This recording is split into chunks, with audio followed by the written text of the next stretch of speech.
I'm Jasper. And we have a ton of news for you today. For this year's homecoming theme, it's going to be Jazz Soiree. So dress up in a jazzy fashion.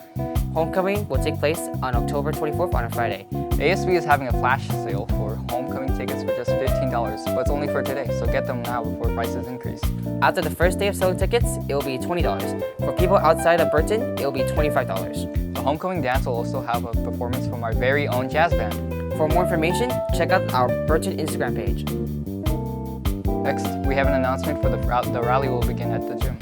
And now from a word from our senior class president. Take it away, Lexi. Hi, I'm Lexi. This is for seniors. So Senior Sunrise is going to happen on October 17th at 6:45 a.m. There's going to be breakfast foods. We're also going to bring out really fun childhood games that we can do while we're hanging out. Since most seniors have a free first period, we're planning to show movies like cartoons and stuff like that are really nostalgic. So yeah, that's the plan. Please go, be there, or be square. Thank you, Lexi. Up next, we have an interview with Mr. D'Angelo about LGBTQ+ History Month. Hi, my name is Jasper, and this is Mr. D'Angelo.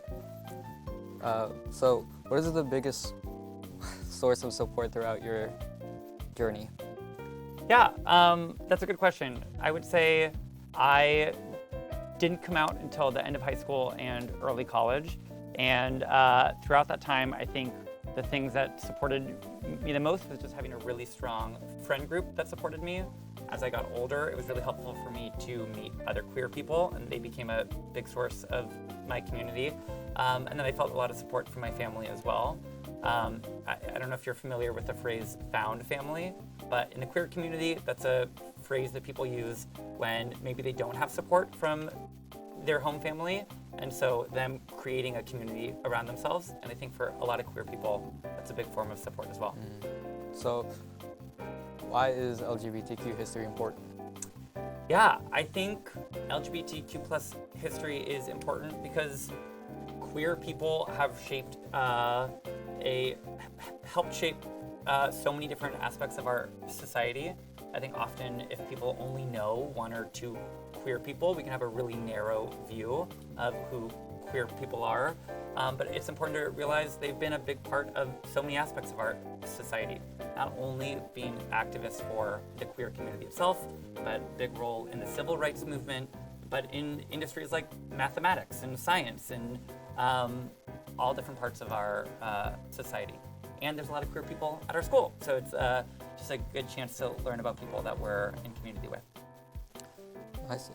So, what do you wish more people understood about the community itself or you? Yeah, that's a good question. I think something that has changed, over the years, certainly since I was in high school, is people's relationship with labels. And I think sometimes labels, calling yourself gay or bisexual or trans, can be really useful because it can put language to a feeling that you have. But I think for other times, people can feel like words put them in a box and they actually don't want to use a label. And so I think something that's helpful for people to know is that people have different relationships with that. I think my goal is that I want people to be able to live authentically. So sometimes people can use words to name that. Other times they want to do that without putting themselves in a box.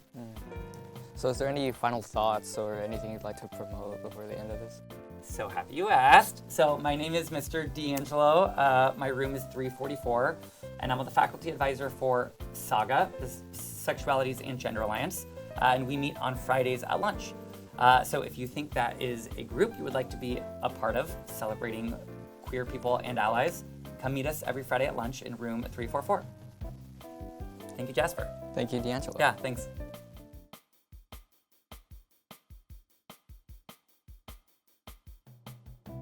Hola, estamos haciendo una entrevista a Mr. Freeman.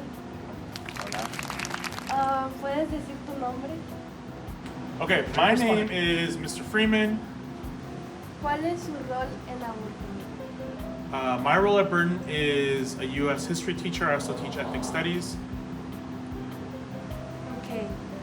¿Dónde fue para la universidad y qué carrera tuvo? So I went to SM State, and initially I got my degree in geography, but then I went back and got my education credential.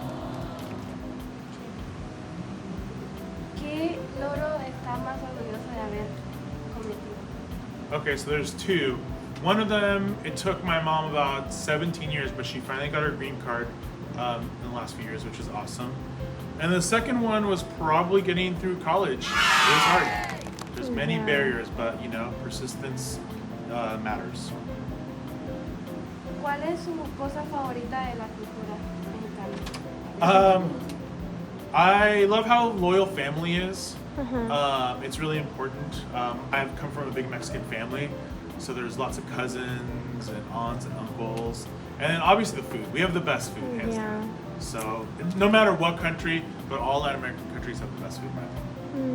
Muchas gracias. Algo que quiera decirle a la comunidad Thank you for latina. highlighting Latin culture. I love it.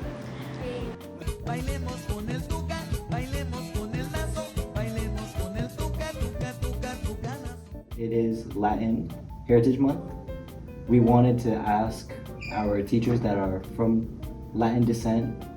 Okay. Let's start off with what's your name? My name is Miss Pajarito Zamora. Alma is my first name in Pajarito, but I got married and I go by Zamora, but it's not officially. So Pajarito Zamora. Okay. What is your ethnicity slash race?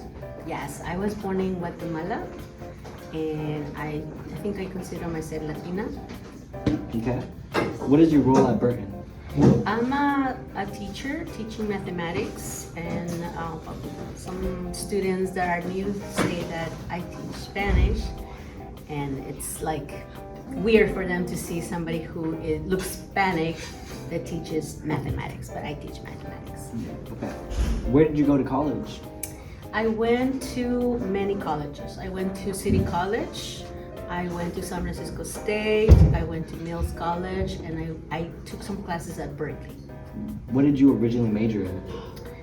I wanted to be an engineer, but because I came here when I was 14 years old, I do not speak the language, I do not write the language, and I did not do well in the first, English. So when you want to do engineering, physics classes are really complicated. So it was like word problems and then English, struggling. So I couldn't do engineering. So engineering was not a thing for me. So I went to math because I had the math background.